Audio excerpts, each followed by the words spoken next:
Hey everyone, मैं कल्पना अपने channel में आप सभी का स्वागत करती हूँ। तो चलिए देख लेते हैं पृथ्वी पर जीवन। तो देखिए, इससे पहले मैं कुछ आपको जानकारी देती हूँ, वो भी दे देती हूँ। क्या है कि आप लोग कहीं भी फॉलो करना चाहें तो मेरी इंस्टाग्राम आईडी, फेसबुक आईडी और इसके अलावा टेलीग्राम चैनल का लिंक तीनों का डिस्क्रिप्शन में दिया हुआ है। इंस्टाग्राम आप इसलिए फॉलो कर लीजिए क्योंकि अगर आप मुझे कोई भी क्वेश्चन भेजना चाहें तो डायरेक्ट भेज सकते हैं। और टेलीग्राम आप मुझे इसलिए कर लीजिए क्योंकि देखिए, टेलीग्राम जो है इसलिए फॉलो कीजिए आप लोग कि पीईटी के एग्ज़ाम जो आने वाले हैं पीईटी के, वो मैं आपको क्वेश्चन आंसर कराऊंगी। क्वेश्चन आंसर एमसीक्यू में दूंगी, टॉपिक वाइज टॉपिक रहेंगी। तो उसकी जो पीडीएफ रहेगी क्वेश्चंस की, है ना, तो वो आपको कहाँ मिलेगी? तो वो आपको टेलीग्राम से ही डाउनलोड करनी होगी। ये लगभग आपका मंडे से स्टार्ट हो जाएगा। जहाँ तक कोशिश तो यही रहेगी कि मंडे से स्टार्ट आपके क्वेश्चन आंसर हो जाएंगे। तो चलिए, ये जानकारी हो गई आपकी। और एक और जानकारी सुन लीजिए कि साइंस का मैंने आपका पूरा करवा दिया है। साइंस मैं आपकी पूरी करवा चुकी हूँ। और साइंस के अलावा मैं आपके लिए हिस्ट्री भी पूरी करवा चुकी हूँ। तो हिस्ट्री के अलावा आप जो देख रहे हैं, ये आपका भूगोल चल रहा है।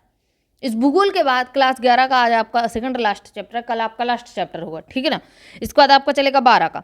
जल्दी से 15 दिन के अंदर अंदर खत्म हो जाएगा। और 15 दिन के अंदर अंदर खत्म होने के बाद क्या बचेगा आपका? तो इसके बाद हमें करना है पॉलिटी को स्टार्ट। और इसके साथ साथ हमारे हर सब्जेक्ट के एमसीक्यू चलेंगे एनसीईआरटी के, वो आपके सारे लाइव चलेंगे। पेट के एमसीक्यू भी आपके लाइव चलेंगे। तो मंडे से लगभग हमारी कोशिश रहेगी कि आपका स्टार्ट हो जाए बैच। चलिए, अब चीज़ों को बढ़ाते हैं थोड़ा आगे। तो देखिए, पृथ्वी पर जीवन, वैसे तो हम लोग सोच रहे थे कि चैप्टर आपका एक पार्ट में हो जाएगा, लेकिन इसमें समझाने के लिए इतना कुछ था कि एक पार्ट इसका 30-35 मिनट का हो चुका था और चैप्टर आपका हाफ भी नहीं हुआ था, इसलिए मैंने इसको बंद कर दिया था। अब हम करेंगे आज नया टॉपिक स्टार्ट। चलिए, इसमें पृथ्वी के जीवन पर, पृथ्वी पर जीवन में देखिए, ये सारा कुछ आपका पारिस्थितिकी वगैरह हो गया था, पारितंत्र वगैरह हो गया था।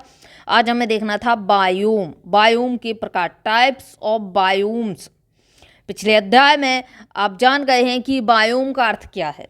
तो बायोम का अर्थ क्या होता है कि जो वनस्पति है, जो जीव जंतु हैं, वो जिस पर्यावरण में रहते हैं वो उनके लिए अनुकूल हो रहने के लिए, इसी चीज को हम बायोम कहते हैं। आओ अब हम संसार के कुछ प्रमुख बायोम पहचानें और उन्हें रेखांकित करें। संसार के 5 प्रमुख बायोम है। कौन से? एक तो आपका वन बायोम होता है, दूसरा आपका मरुस्थलीय बायोम होता है, घास भूमि बायोम होता है, जलीय बायोम होता है, एक आपका उच्च प्रदेशीय बायोम होता है। इस चीज को थोड़ा समझिएगा। क्या है कि वन बायोम क्या है? वन में अगर आप देखेंगे वनस्पति और जीव जंतु, वहाँ वन में उनको ऐसी परिस्थिति मिलती है, ऐसी अनुकूल परिस्थितियां मिलती हैं जहां वो अपना जीवन गुजार सकते हैं। वन में आपने देखा होगा कि जनजाति वाले लोग भी रहते हैं जो झूम खेती करते हैं, तो उनके लिए अनुकूल परिस्थितियां रहने के लिए। जीव जंतु हैं, है ना, अगर आप वहाँ पे चले जाएंगे ये अमेजोन के जंगलों में, वहाँ आपको एनाकोंडाज मिलेंगे, तो वहाँ उनके लिए अनुकूल परिस्थितियां हैं एनाकोंड को रहने के लिए। एनाकोंडा को बड़ा सा सांप होता है, अजगर से भी बड़ा। यानी जो जीव जंतु जहाँ रह रहा है उसके लिए अच्छी परिस्थितियां हैं, उसके रहने के लिए अनुकूल परिस्थितियां हैं, तो वो रहेगा बायोम। तो आपका एक तो होता है आपका वन बायोम, दूसरा होता है आपका मरुस्थलीय बायोम। तो मरुस्थलीय में अगर आप, मरुस्थल में अगर आप देखेंगे तो आप पेड़ पौधे जो उगते हैं वो कौन से होते हैं? झाड़ी वाले। अक्सर आपको झाड़ीदार पेड़ पौधे देखने को मिलेंगे मरुस्थल में, यानी उनके लिए वहां की परिस्थितियां अनुकूल रहती हैं। ऊंट जानवर के रूप में, सांप रेंगता हुआ छोटा सा, छिपकली, बिच्छू, तरीके तरीके के आपको जानवर मिलेंगे छोटे छोटे, तो उनके लिए वहां की परिस्थितियां अनुकूल रहती हैं। गहरे गहरे बिल बना लेते हैं सांप बिच्छू, चूहा। इसके बाद घास भूमि बायोम। तो घास में भी देखिए, घास का मतलब ये नहीं है जो आप देखते हैं छोटी छोटी घास, एकदम आपके पाँव के नीचे से आप चल के जाते हैं, इतनी नहीं होती है घास। अब घास के मैदान अगर आप देखेंगे तो आप दिखते भी नहीं है उसमें, अगर घास में घुस गए तो इतनी बड़ी बड़ी होती है घास, आपके सर के ऊपर से जाएगी। जलीय बायोम, जलीय बायोम क्या है? जल के नीचे अगर आप देखेंगे तो जलीय पौधे रहते हैं, जलीय जीव जंतु रहते हैं। तो क्या उनके लिए वो परिस्थितियां अनुकूल नहीं है क्या? अगर उन जलीय जंतुओं को अगर आप चाहें कि मरुस्थल में फेंक दें, उनके लिए अनुकूल परिस्थितियां हो जाएंगी? तो नहीं होंगी, नहीं होगी ना। जो जल में रहता है वो जल में ही रहेगा। उच्च प्रदेशीय बायोम, जहां हम लोग रहते हैं, इनकी विशेषताओं का विस्तार पूर्वक वर्णन दिया हुआ है। चलिए बाद में देखेंगे उसको। इसको देखिए, जैव भू रासायनिक चक्र, बायोजियोकेमिकल साइकिल। सूर्य ऊर्जा का मूल स्रोत है। जो हमें ऊर्जा मिलती, पृथ्वी को अपनी सारी ऊर्जा सूर्य से ही मिलती है और कहीं से नहीं मिलती, क्योंकि ग्रह जलते नहीं हैं, तारे जलते हैं।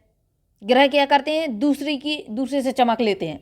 पृथ्वी ग्रह है, धरती की खुद की अपनी चमक नहीं है, सूर्य से उसका सारा प्रकाश आता है, जिस पर संपूर्ण जीवन निर्भर है। यही ऊर्जा जैवमंडल में प्रकाश संश्लेषण प्रक्रिया कराती है, जीवन प्रक्रिया आरंभ करती है, जो हरे पौधों के लिए भोजन और ऊर्जा का मुख्य आधार है। प्रकाश संश्लेषण से क्या होता है,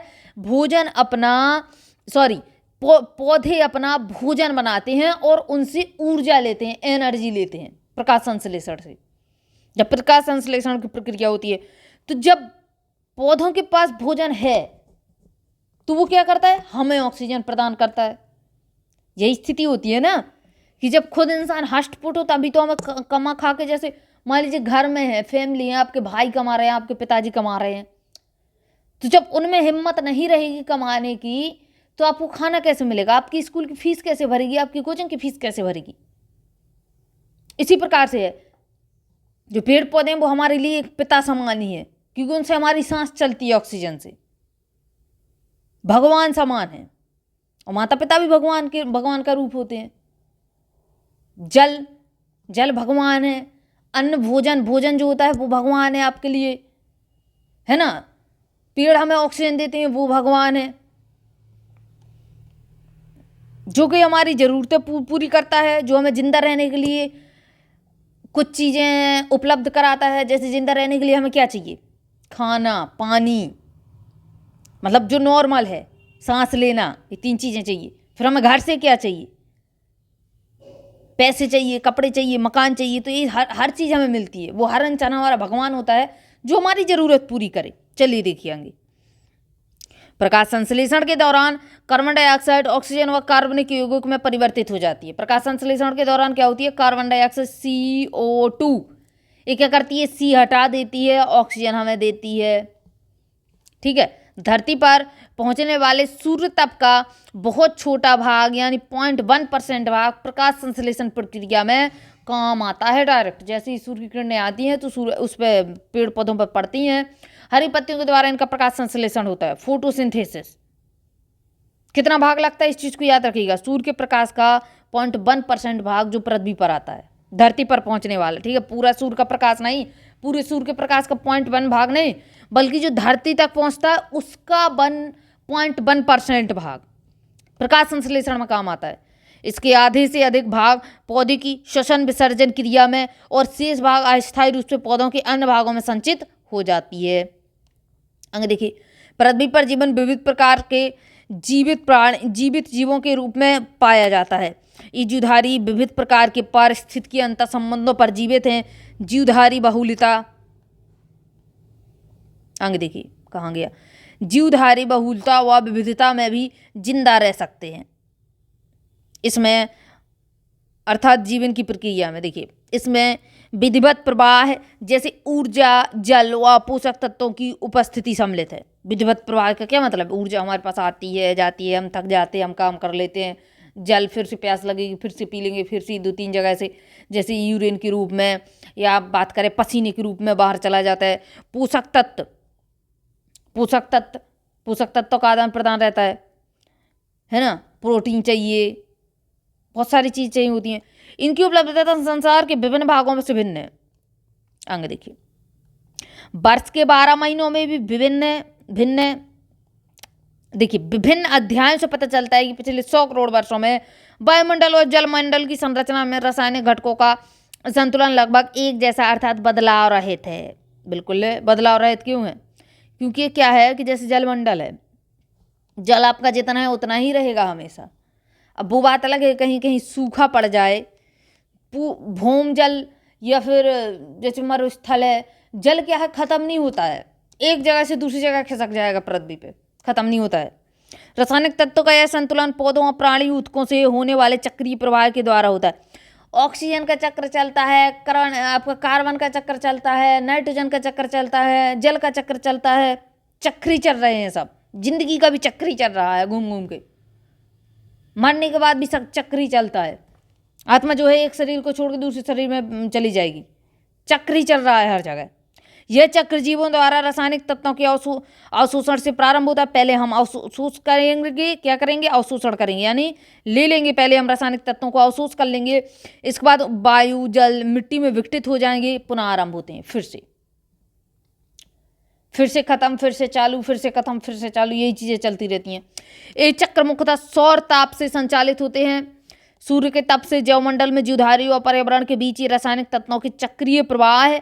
जैव भू रासायनिक चक्र बायोजियोकेमिकल साइकिल कहलाते हैं। इसको क्या कहते हैं, बायोजियोकेमिकल। अब याद रखिएगा, वायु का अर्थ होता है जीव, बायोलॉजी, जीवों का अध्ययन, है ना।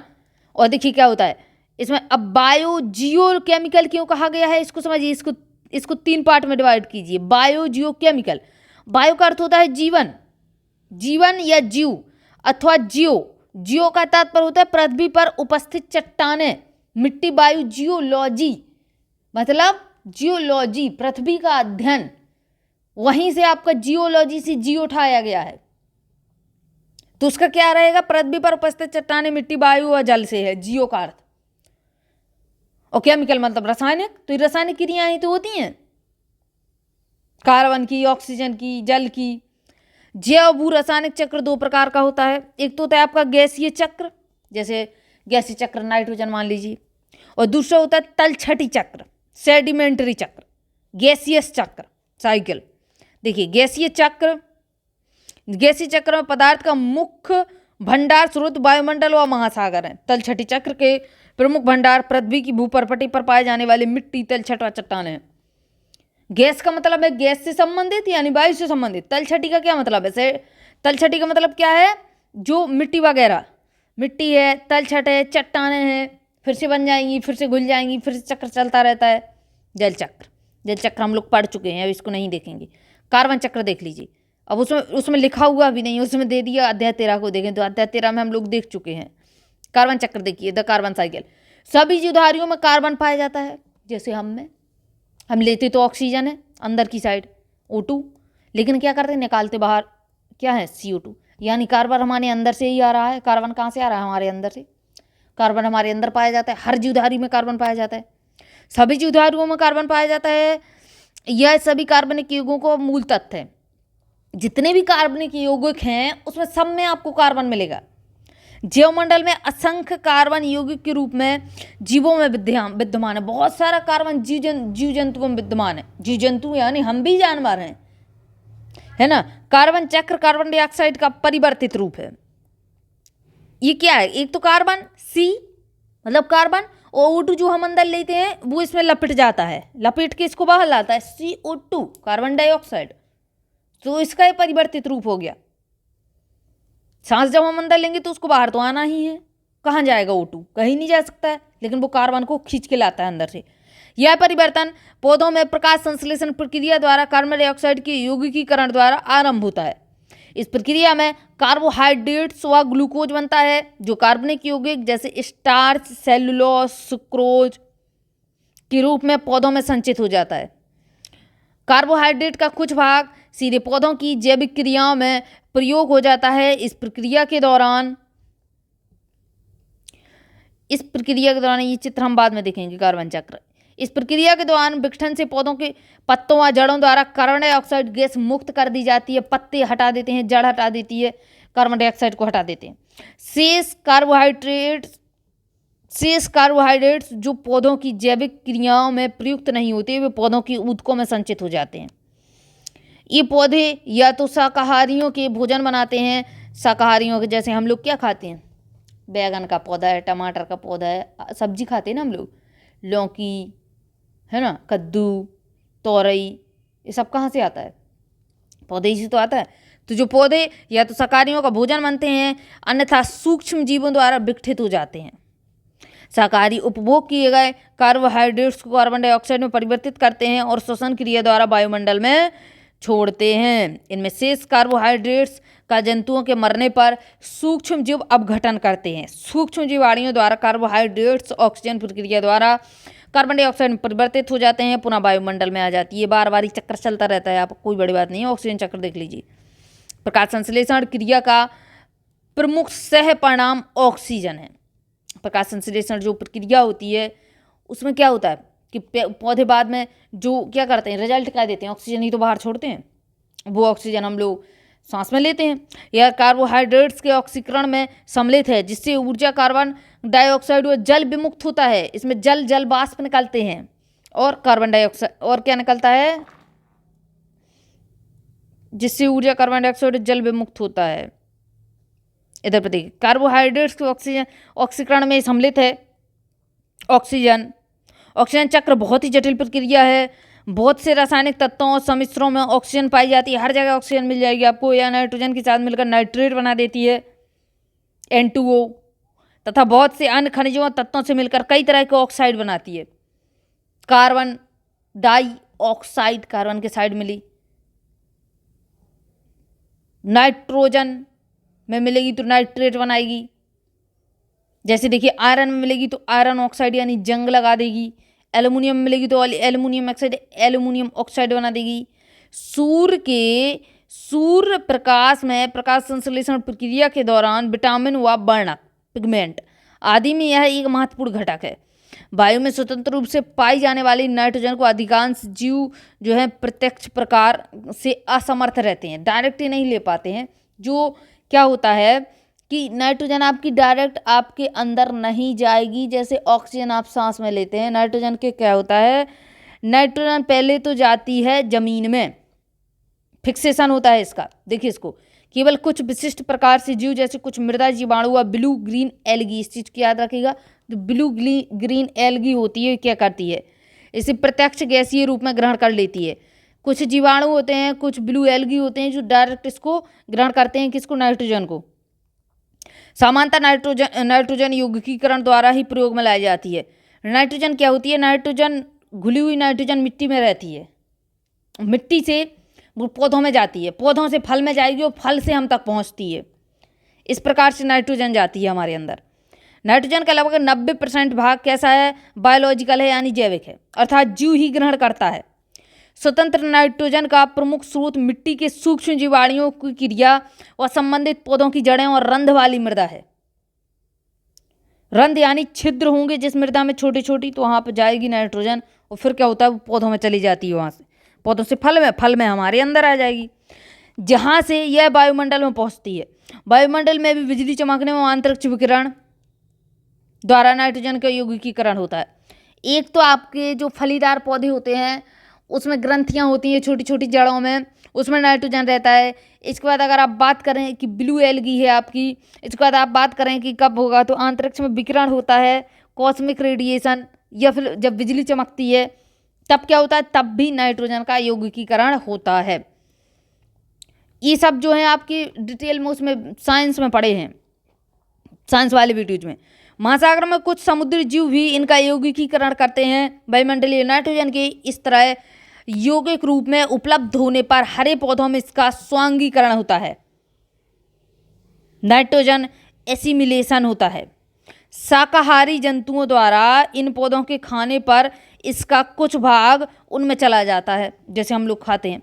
फिर मृत पौधों व जानवरों के नाइट्रोजनी अपशिष्ट, जैसे जीव जंतु मर जाते हैं तो वापस नाइट्रोजन बाहर निकल के आ जाती है, मिट्टी में उपस्थित बैक्टीरिया द्वारा नाइट्राइट में परिवर्तित हो जाती है। इस सारा कुछ डिटेल में आपका साइंस में दिया हुआ है लास्ट चैप्टर में 9th 10th के। कुछ जीवाणु नाइट्राइट को नाइट्रेट में परिवर्तित करने में सक्षम होते हैं व पुनः हरे पौधों द्वारा नाइट्रोजन यौगिकीकरण को, देखिए क्या होता है कि जैसे जीव जंतु में नाइट्रोजन है, वो मर गया, अब उसकी बॉडी धीरे धीरे पूरी मिट्टी में मिल जाएगी, और वो मिट्टी में मिल रही है यानी नाइट्रोजन मिट्टी में मिल गई, वो नाइट्रोजन फिर से क्या करेगी, पौधों में चली जाएगी। कुछ अन्य प्रकार के जीवाणु इन नाइट्रेट को पुनः नाइट्रोजन परिवर्तित करने में सक्षम होते हैं और इस प्रक्रिया को डीनाइट्रीकरण कहते हैं, डीनाइट्रीफिकेशन। अनखनिज चक्र, इसको बाद में देखेंगे, पहले इसमें चित्र दिए हुए थे कुछ। देखिए नाइट्रोजन चक्र दिया हुआ है। वायुमंडल में नाइट्रोजन है, वायुमंडलीय यौगिकीकरण होगा, जैव यौगिकीकरण होगा, औद्योगिक यौगिकीकरण होगा, नाइट्रोजन की नाइट्रेट के यौगिक बनेंगे, है ना, और फिर ये आपका डीनाइट्रिफिकेशन होगा। इस प्रकार से आपका चक्र चलता रहता है, इसमें कोई बड़ी बात नहीं है, इसको मैंने डिटेल में पढ़ाया हुआ है, साइंस में पढ़ लेना आप लोग।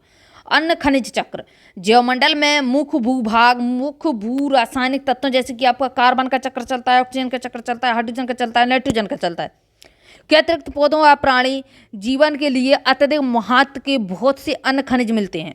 जीवधारियों के लिए आवश्यक ये खनिज जैसे कौन कौन से होते हैं? आपको अकार्बनिक हैं ये खनिज, जैसे आपको मिलेगा फास्फोरस, सल्फर, कैल्शियम और पोटेशियम। प्रायः घुलनशील लवणों के रूप में मिट्टी या झीलों में अथवा नदियों में व समुद्री जल में पाया जाती है। कैल्शियम कहाँ मिलेगा आपको? पत्थरों में मिलेगा, चूने में मिलेगा। सल्फर, फास्फोरस, पोटेशियम घुलनशील लवणों के रूप में कहाँ होता है? मिट्टी, झील और नदियों में पाया जाता है। जब घुलनशील लवण जल चक्र में सम्मिलित हो जाते हैं तब ये अपक्षय प्रक्रिया द्वारा पृथ्वी की परपटी पर और फिर बाद में समुद्र तक पहुंच जाते हैं, जमे हुए पाए जाते हैं। अन्य लवण तलछट के रूप में धरातल पर पहुंचते हैं और फिर अपक्षय से चक्र में शामिल हो जाते हैं। सब समझ में तो आ रहा होगा कि अपक्षय तलछट वगैरह किसको कहते हैं, अपक्षय प्रक्रिया क्या होती है, जमा प्रक्रिया क्या रहेगी, है ना। सभी जीवधारी अपने पर्यावरण में घुलनशील अवस्था में उपस्थित खनिज लवणों से ही अपनी खनिजों की आवश्यकता को पूरा करते हैं। कुछ अन्य जंतु पौधों और प्राणियों के भक्षण से अन्य खनिजों को प्राप्त करते हैं। जीवधारियों की मृत्यु के बाद ये खनिज अपघटित और प्रवाहित होकर मिट्टी व जल में मिल जाते हैं। पारिस्थितिकी संतुलन, इकोलॉजी बैलेंस देख लीजिए किस प्रकार से बैलेंस रहता है। चलिए इसको देख लेते हैं। हम लोग एक दूसरे पर निर्भर हैं, सब बैलेंस बना रहता है, कोई बड़ी दिक्कत वाली बात नहीं होती है। चलिए देखिए आगे, सेकंड लास्ट चैप्टर है आपका, जल्दी से हो जाए ख़त्म, क्योंकि फिर हमें जो है पैट के क्वेश्चन करवाने हैं स्टार्ट जल्दी से, ताकि आप लोगों का पैट का एग्जाम अच्छा जाए। MCQ कराना स्टार्ट कर देंगे उसके, है ना। किसी पारितंत्र या आवास में जीवों के समुदाय में परस्पर गतिक साम्यता की अवस्था ही पारिस्थितिकी संतुलन है। यह तभी संभव है जब जीवधारियों की विविधता अपेक्षाकृत स्थायी रहे। जीवधारियों की व्यवस्था जो है स्थायी रहनी चाहिए। क्रमशः परिवर्तन भी हो, लेकिन ऐसा प्राकृतिक अनुकरण के द्वारा ही होता है। इसे पारितंत्र में हर प्रजाति की संख्या के एक स्थायी संतुलन के रूप में भी वर्णित किया जा सकता है। स्थायी संतुलन से मतलब मान लीजिए हाथी हो गए तो क्या करेंगे वो, हम लोगों को मार कुचर मारेंगे, कुछ वो मतलब घर बार तोड़ देंगे, कुछ नहीं बचता। मतलब एक जानवर की बहुत ज़्यादा बढ़ोतरी हो जाए तो वो नुकसान पहुँचाएगा दूसरे जानवर को, है ना। हम लोगों को यह संतुलन निश्चित प्रजातियों प्रतिस्पर्धा व आपसी सहयोग से होता है। कुछ प्रजातियों के जिंदा रहने के संघर्ष में भी पर्यावरण संतुलन प्राप्त किया जाता है। संतुलन इस बात पर भी निर्भर करता है कि कुछ प्रजातियां अपने भोजन व जीवित रहने के लिए दूसरी प्रजातियों पर निर्भर रहती हैं, जिससे प्रजातियों की संख्या निश्चित रहती है और संतुलन बना रहता है। एक प्रजाति दूसरी प्रजाति को मार दी या खाती है, उससे संतुलन रहता है। उसको पाप मत समझिएगा कि पाप किया, नहीं। अगर आप मछली नहीं खाएंगे तो समुद्र में बहुत ज़्यादा मछली हो जाएगी, फिर वो हमें दिक्कत करेगी, है ना। तो ये आपका संतुलन चलता है कि कौन जीव किसको खाएगा, कौन किसके लिए खाना बना हुआ है, ठीक है। इसके उदाहरण विशाल घास के मैदान में मिलते हैं, जहाँ शाकाहारी जंतु जैसे मान लीजिए हिरण, जेब्रा, भैंस अत्यधिक संख्या में होते हैं। दूसरी तरफ मांसाहारी आपको बाघ, शेर आदि अधिक नहीं मिलते हैं। घास का मैदान है तो क्या रहेगा, घास खा के जंतु ज़्यादा बढ़ते रहते हैं। और शाकाहारियों के शिकार पर निर्भर होते हैं। शाकाहारियों के शिकार पर निर्भर रहते हैं। ये बाघ, शेर, मांसाहारी जो है शाकाहारियों का शिकार करते हैं, अतः इनकी संख्या नियंत्रित रहती है। पौधों के पारिस्थितिकी संतुलन में बदलाव के कारण है, जैसे वन की प्रारंभिक प्रजातियों में कोई व्यवधान, जैसे स्थानांतरित कृषि में वनों को साफ करने से प्रजातियों के वितरण में बदलाव आ जाता है। बिल्कुल पूरा वन साफ कर दिया, अब जो प्राणी वन में रहता है वो कहाँ रहेगा, उसको तो अनुकूल परिस्थितियां मिलेंगी नहीं, तो यह तो वो खत्म होगा, मर जाएगा, क्या करेगा। यह परिवर्तन प्रतिस्पर्धा के कारण है, जहाँ द्वितीय वन प्रजातियां जैसे घास, बांस, चीड़ आदि के वृक्ष प्रारंभिक प्रजातियों के स्थान पर रुकते थे और प्रारंभिक वनों की संरचना को बदल देते थे। यही अनुकरण आपका सक्सेशन कहलाता है। यही क्या कहलाता है, अनुकरण कहलाता है, सक्सेशन। पारिस्थितिकी असंतुलन के कारण नई प्रजातियों का आगमन प्राकृतिक विपदाएं और मानव जनित कारक भी हैं। मनुष्य के हस्तक्षेप से पादप समुदाय का संतुलन प्रभावित होता है, जो अंतःगोत्वा पूरे पारितंत्र के संतुलन को प्रभावित करता है। इस असंतुलन से कई अन्य द्वितीय अनुक्रमण आते हैं। प्राकृतिक संसाधनों पर जनसंख्या दबाव,